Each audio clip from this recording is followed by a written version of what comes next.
Hello everyone, मेरा नाम आस्था सिंह है और हमारे साथ है अभय सर। हम आपसे सहयोग ग्रुप की तरफ से कांटेक्ट में हैं। तो 12th स्टूडेंट्स, क्या हाल है आपके? अभी अभी आपके एग्जाम्स खत्म हुए हैं और रिजल्ट्स आए हैं, तो अभी तो काफी माहौल गरम गरम चल रहा होगा। और साथ ही साथ डर भी लग रहा होगा कुछ परीक्षाओं को लेकर के, क्योंकि कभी आपने सोचा होगा कि 12th का पेपर देंगे और उसके बाद आराम से किसी मस्त यूनिवर्सिटी में जाएंगे। और आपने मूवीज में भी देखा होगा, तो अपनी कॉलेज लाइफ आपने एंजॉय इमेजिन भी वैसे ही की होगी कि हम वैसे ही रखेंगे और हमारी कॉलेज लाइफ भी मूवीज की तरह होगी, जैसा आपने मूवीज में देखा है या सुना है। आसपास के सीनियर्स ने भी बताया होगा, घर के बड़े भाइयों ने भी बताया होगा कि किसी यूनिवर्सिटी में यूनिवर्सिटी लाइफ कैसी होती है, कॉलेज लाइफ कैसी होगी। तो आपने भी सोचा था कि जाएंगे, मस्त आराम से एंजॉय करेंगे। ये सब तो पता था, लेकिन साथ साथ ये भी पता लगा था 12th पेपर देने के बाद कि किसी भी अच्छी यूनिवर्सिटी में जाने के लिए एक सीयूटी नाम का एग्जाम देना पड़ता है। तो आप लोग ने फॉर्म भी अप्लाई कर दिया। फॉर्म अप्लाई करने के बाद बाद आपको क्या पता लगा कि एग्जाम अभी कुछ दिनों बाद होने वाला है, अभी नहीं होगा। तो आप लोग उस फॉर्म को अप्लाई करने के बारे में भूल भी गए कि मेरा कोई सीयूटी नाम का एग्जाम भी था। क्यों? क्योंकि प्रेशर अभी तक 12th बोर्ड का था। 12th बोर्ड दिया, नानी के घर घूमने चले गए, बुआ के घर घूमने चले कुछ गए। लोग मेरी तरह होंगे जो अपनी नींद, क्योंकि नींद बहुत खराब होती है एग्जाम टाइम में। हाँ, तो नींद भी पूरी किए होंगे। बाकी 100 में से एक दो लोग पढ़े होंगे, एक दो लोग बहुत नॉर्मल, जो किताबी कीड़ा रहे होंगे वो पढ़े होंगे, कोई नहीं पढ़ा होगा। लेकिन समस्या तो ये हुई कि सब कुछ तो चल रहा है लाइफ में अच्छा, फिर उसके बाद आ गया समय ऐसा कि रिजल्ट आने का टाइम आ गया। यूपी बोर्ड वालों का मैम रिजल्ट भी आ गया है। तो रिजल्ट वालों का क्या रहा है कि जिनका अच्छा आया है वो तो आराम से पार्टी कर रहे हैं, और जिनका अच्छा नहीं आया है वो वो भी टेंशन में होंगे 2-4 दिन की, कॉपी गलत चेक हो गई, मेरा कम आ गया, मेरे फ्रेंड का ज्यादा आ गया। और सीबीएसई वाले भी वेट कर रहे होंगे कि हमारा रिजल्ट हाँ, आए। क्योंकि सीबीएसई वाले बच्चों का रिजल्ट नहीं आया है ना। बिल्कुल नहीं आया। तो ये सब तो चल रहा है, लेकिन प्रॉब्लम ये है कि रिजल्ट आने के ठीक तुरंत बाद पता लग गया कि जो हमने सीयूटी का फॉर्म अप्लाई किया था उसकी डेट शीट आ उसकी गई। डेट शीट आ गई। कल 8 मई को आपको ये तक पता लग गया कि एग्जाम 13 मई से स्टार्ट हो रहा है, और एग्जाम कब, कहाँ, कैसे, किस सब्जेक्ट का होगा, ये सब आपको पता लग गया। अब 8 मई हो गई, 13 मई को एग्जाम है। अब आया दिमाग पे प्रेशर कि घबराहट हो रही कि अब एग्जाम में करें तो करें कैसे। यूनिवर्सिटी में जाना है क्योंकि सपनों को पूरा करना है, कैरियर बनाना है। अब टेंशन हो रही कि डर लग रहा, घबराहट हो रही कि माइंड में पता नहीं क्या क्या चल रहा, होगा तो होगा क्या हमारा। तो सबसे पहले तो इस डर को खत्म करो, क्योंकि सबसे पहले आपको मैं यही बताने आया हूँ कि जो हालत आपकी है वही हालत हर स्टूडेंट की है। हाँ, क्योंकि सबके साथ यही पीरियड गुजरता है। हम लोग भी जब आपकी स्टेज पे थे तो हम लोग के साथ भी यही था, लेकिन फर्क क्या था मैम? हम पेशेंस रख के काम करते थे। हाँ, फर्क हम लोग के साथ ये था कि हम लोग के पास पैसेंस था, और आप लोग इस चीज को नहीं बना पा रहे। क्योंकि सीयूटी में मैम ऐसा होता है ना कि कंफ्यूज करते हैं हाँ, हमें। वो कंफ्यूज करते हैं। जो एग्जाम देते हैं, मतलब क्वेश्चन देते हैं, वो तो इजी देते हैं, लेकिन उनको इस तरीके से पूछते हैं कि आप लोग कंफ्यूज हो जाते हैं।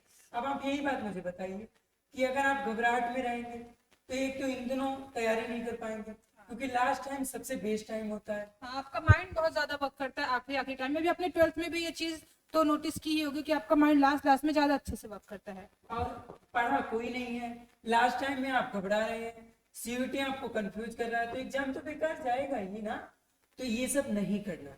सबसे पहले घबराना नहीं है, पैसेंस बनाए रखना है, डरना नहीं है। और क्या करना है, अच्छे से जो ये लास्ट टाइम है, इस लास्ट टाइम में आप अपने आप को स्मार्ट बनाना है। Yes. कि हम कैसे से कैसे अपने मार्क्स को गेन कर सकें Yes. और अपने मनपसंद यूनिवर्सिटी में जा सकें। बिल्कुल। तो उसी के लिए सहयोग आपके साथ है। और सहयोग ने क्या किया है, आपके इस डर को खत्म करने के लिए, आपकी इस समस्या का समाधान लाने के लिए एक बैच लॉन्च किया है, एक प्रोग्राम चलाया है जिसका नाम है सहयोग सीयूटी, जो बेस रहेगा पीवाईक्यू पे और वन शॉट वीडियो पे।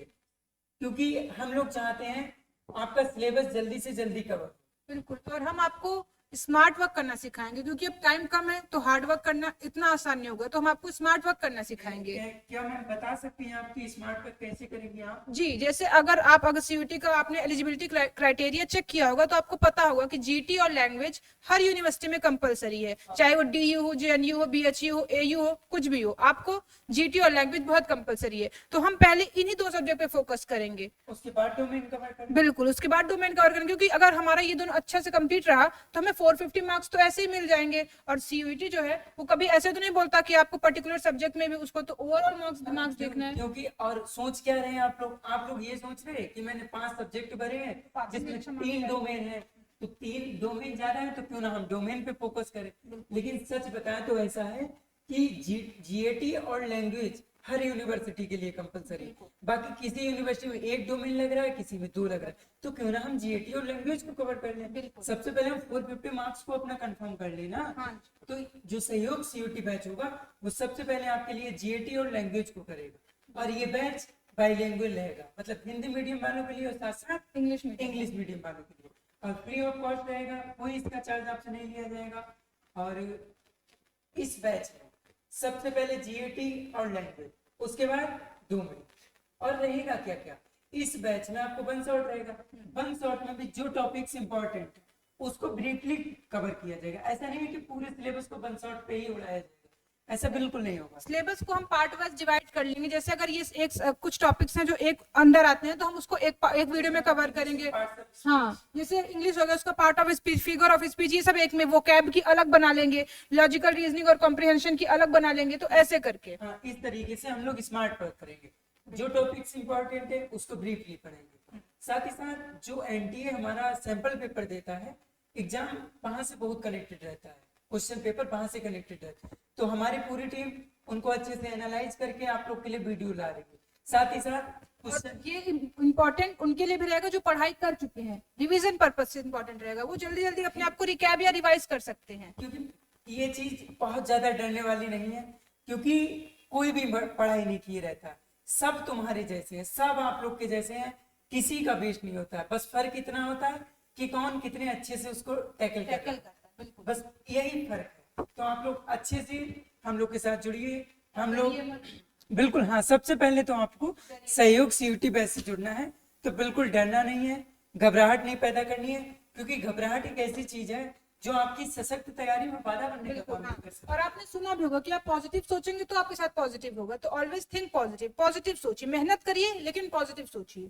हाँ, इसीलिए सहयोग सीयूटी बैच में सबसे पहला रूल ये है कि डरना नहीं है, आपका एग्जाम बहुत अच्छा जाएगा।